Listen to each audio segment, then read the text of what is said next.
Hello friends, कैसे हैं आप लोग। उम्मीद करता हूं बहुत अच्छे होंगे। दोस्तों, काफ़ी दिन बाद आपसे मुलाकात हो रही है।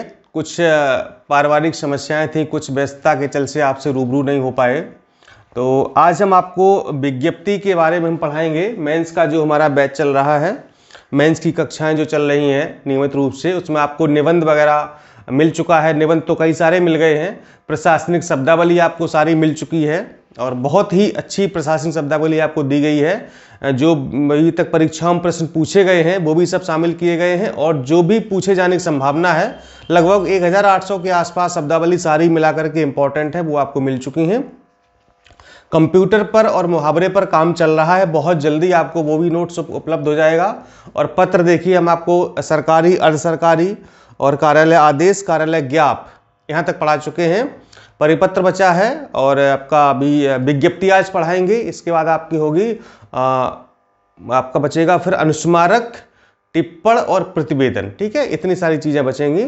और इसके बाद हम लोग गद्यांश पर आएंगे, फिर पत्र का सारणी रूप पढ़ाएंगे आपको। तो इस तरीके से लगातार सारी कक्षाएं आपको मिलेंगी। ठीक है, तो आज हम लोग पढ़ेंगे विज्ञप्ति के बारे में। ठीक है, इसको इंग्लिश में कहते हैं कम्युनिक्यू। क्या कहते हैं? विज्ञप्ति को कहते हैं कम्युनिक्यू। ठीक है, और विज्ञप्ति को ही अधिसूचना भी कहते हैं। हालांकि अधिसूचना की जो इंग्लिश होती है वो नोटिफिकेशन होती है, लेकिन विज्ञप्ति और अधिसूचना लगभग एक ही होती है। ठीक है, और हो सकता है कि आपने कहीं इसको अलग अलग पढ़ा हो, लेकिन मैं आपको बता दूं कि विज्ञप्ति और अधिसूचना जो है वो एक ही होती है। देखिए, ये सरकारी नोट से आप देख सकते हैं, लिखा हुआ है अधिसूचना या विज्ञप्ति। ठीक है, दिख रहा होगा, मैं और पास कर देता हूं, ये देखिए। ठीक है, तो ये एक ही चीज होती है, अधिसूचना या विज्ञप्ति। और एक देखिए मेरे पास ये विज्ञप्ति का प्रारूप है, आप देख सकते हैं। ये देखिए, मैं आपको पहले दिखा देता हूं, फिर आपको पढ़ के भी सुना देता हूं। ये देखिए, एक देख रहे हैं आप, इस तरह से देखिए ये। ठीक है, अच्छा, तो ये जो है विज्ञप्ति सचिवालय प्रशासन अनुभाग 5 यानी कि अधिष्ठान से जारी की गई है। कब? 1 अक्टूबर 2014 को। और उसमें क्या है मैं पढ़ के बताता हूं। सम्यक विचारोपरांत श्री राज्यपाल उत्तर प्रदेश सचिवालय अधीनस्थ सेवा के समीक्षा अधिकारी पद को एतद द्वारा राजपत्रित प्रतिष्ठा प्रदान किए जाने की सहर्ष स्वीकृति प्रदान करते हैं। ठीक है, और यहाँ जो सचिव हैं वो उनका नाम लिखा हुआ है। इसके बाद प्रतिलिपि की प्रष्ठांकन किया गया है, आज्ञा से ये सब लिखा गया। ठीक है, तो ये समीक्षा अधिकारी का आपका पद है जिसकी आप तैयारी कर रहे हैं, जिससे आप बनना चाहते हैं, ये पद राजपत्रित किया गया था 1 अक्टूबर 2014 को। ठीक है, और राज्यपाल की इस पर संस्तुति की गई थी। ठीक है, तो उसके लिए क्या हुआ, ये चूंकि पद जो है राजपत्रित किया गया है, इसलिए इसके लिए विज्ञप्ति जारी करनी पड़ी थी। ठीक है, तो अब विज्ञप्ति किस दशा में जारी करते हैं ये देख लेते हैं।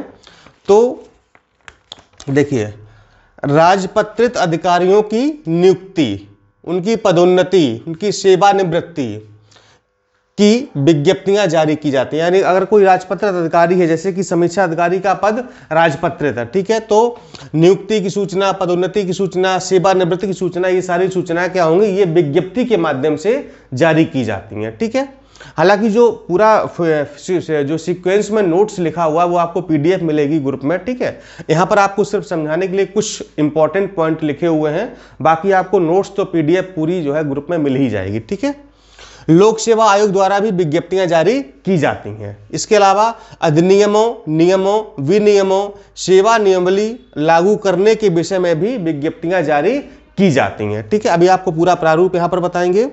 संबोधन और अभिवादन इसमें नहीं होता, यानी कि महोदय, प्रिय, ये सब जो है नहीं होगा, मतलब कुछ भी सीधे सीधे लिखा जाता है। समाप्ति पर आज्ञा से लिखा जाता है। प्रथम प्रति मुद्रण एवं लेखन सामग्री को गजट में प्रकाशनार्थ भेजी जाती है, यानी कि जो गजट होता है सरकार का, उसमें प्रकाशन के लिए जो सरकारी प्रेस होती है, राज्य की प्रेस होती है, तो पहली प्रति वहां भेजी जाती है ताकि उसको गजट में प्रकाशित कराया जा सके, और इनका गजट में प्रकाशन होता है। ठीक है, तो ये हो गया।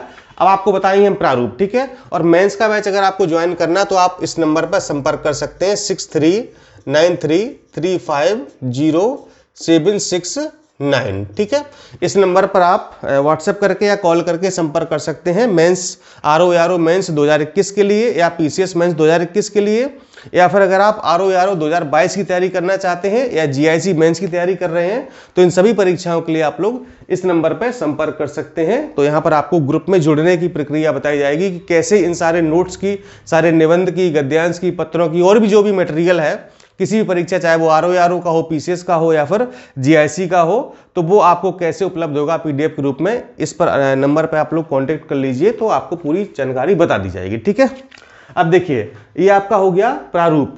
सबसे ऊपर लिखेंगे आप उत्तर प्रदेश शासन। ठीक है, प्रारूप आप सेम ऐसा बना के आइएगा। हालांकि पीडीएफ में आपको बिल्कुल एग्जैक्ट प्रारूप दिया है, वही आपको रटना है और वही आपको बिल्कुल एज सच कॉपी करके आना। ठीक है, 2-3 एग्जाम्पल भी दिए हैं, उन्हीं को रट लेना और वही जब एग्जाम्पल पूछा जाए या लिखित प्रारूप पूछा जाए तो वही लिख करके आ जाना। ठीक है, इसके अलावा कुछ भी मत लिखना, क्योंकि इन सब में जो आप मैगजीन पढ़ेंगे, किताबें पढ़ेंगे, बहुत सारा कन्फ्यूजन है। मैंने बहुत मेहनत करने के बाद, काफ़ी प्रयास के बाद ये सब नोट्स प्राप्त किए हैं और आपको दे रहे हैं, जो मतलब यानी कि अब ये तो मतलब बिल्कुल देखिए सचिवालय की विज्ञप्ति है। ठीक है, मतलब समीक्षा अधिकारी का पद राजपत्रित किया गया है, तो इससे और बेहतर एग्जाम्पल या क्या मिलेगा आपको। ठीक है, तो यहाँ पर आप लिखेंगे उत्तर प्रदेश शासन विभाग और अनुभाग, जैसे यहाँ पर लिखा हुआ है उत्तर प्रदेश शासन सचिवालय प्रशासन अनुभाग 5। ठीक है, इसके बाद पत्र संख्या यहाँ पर लिखेंगे जो भी होगी, स्थान और इसके बाद दिनांक। ठीक है, इस तरीके से। फिर यहाँ पर बीचों बीच लिखेंगे विज्ञप्ति। क्या लिखेंगे? विज्ञप्ति लिखेंगे, अंडरलाइन कर देंगे। ठीक है, या अगर अधिसूचना जारी करनी है तो यहाँ पर अधिसूचना लिख देंगे। ठीक है, इसके बाद यहाँ से आप स्टार्ट करेंगे, कोई संबोधन नहीं होगा, सीधे सीधे लिखेंगे। जैसे यहाँ से लिखा हुआ है कि सम्यक विचारोपरांत श्री राज्यपाल उत्तर प्रदेश सचिवालय। ठीक है, तो यहाँ से स्टार्ट करेंगे और यहाँ पर एंड कर देंगे। ठीक है, अगर कुछ ज्यादा बातें हैं तो आप जो है प्रश्न नंबर 2, 3 इस तरीके से डाल के आगे अपनी बात को लिखना प्रारंभ करेंगे। ठीक है, सीधे सीधे नाम आएगा, पदनाम आएगा और इन नाम के ऊपर यहाँ पर हस्ताक्षर किए जाते हैं। ठीक है, नाम होगा और पदनाम होगा आपका। ठीक, यहाँ पर फुल स्टॉप जरूर लगाइए, ध्यान रखिएगा, पदनाम के बाद फुल स्टॉप जरूर लगता है। ठीक है, इसके बाद संख्या जो भी है और तद दिनांक वो भी जो भी है। ठीक है, संख्या एवं दिनांक तदैव भी लिख सकते हैं या संख्या लिख सकते हैं यहाँ पर, और तद दिनांक, यानी तद दिनांक का मतलब होता है कि जो दिनांक आपकी यहाँ पर पड़ी हुई है वो दिनांक यहाँ पर मानी जाएगी। ठीक है, इसके बाद प्रतिलिपि निम्नलिखित को सूचनार्थ एवं आवश्यक कार्रवाई हेतु प्रेषित, यानी कि प्रतिलिपि भेजना यहाँ पर अनिवार्य होता है। ठीक है, तो प्रतिलिपि आप जो जहां भेजना हो वहां पर जो है इस तरीके से आप निर्दिष्ट कर दीजिए। जब आप एग्जाम्पल देंगे तो वहां पर आपको बताना होगा। जैसे यहाँ पर लिखा है महालेखाकार उत्तर प्रदेश इलाहाबाद, सचिव लोक सेवा आयोग उत्तर प्रदेश इलाहाबाद, सचिवालय के समस्त शाखा अधिष्ठान, स्थानिक आयुक्त उत्तर प्रदेश नई दिल्ली, निदेशक मुद्रण एवं लेखन सामग्री ऐशबाग लखनऊ को राजकीय गजट के आगामी अंक में प्रकाशनार्थ और वैभाविक आदेश पुस्तिका। ठीक है, तो जो हमारी निदेशक मुद्रण लेखन सामग्री जो लखनऊ के ऐशबाग में जो राजकीय प्रेस है, तो वहां पर भी एक कॉपी भेजी जाती है ताकि जो भी गजट की अगली प्रति प्रकाशित हो तो उसमें इसको प्रकाशित किया जा सके। ठीक है, और नीचे लिख देंगे आज्ञा से, नाम यहाँ पर हस्ताक्षर आ जाएंगे, पदनाम फुल स्टॉप। ठीक है, इस तरीके से ये प्रारूप बनेगा। पीडीएफ जो आपको हम देंगे वो पूरा एकदम से A4 साइज में बना हुआ है। आपको बिल्कुल एग्जैक्ट लोकेशन कि कितना कहाँ पर मार्जिन रखना है, कहाँ पर क्या चीज, कॉमा, फुल स्टॉप, कहाँ पर क्या होगा, सारी उसमें पूरा डिटेल दिया गया है। एग्जाम्पल भी आपके शामिल किए गए हैं।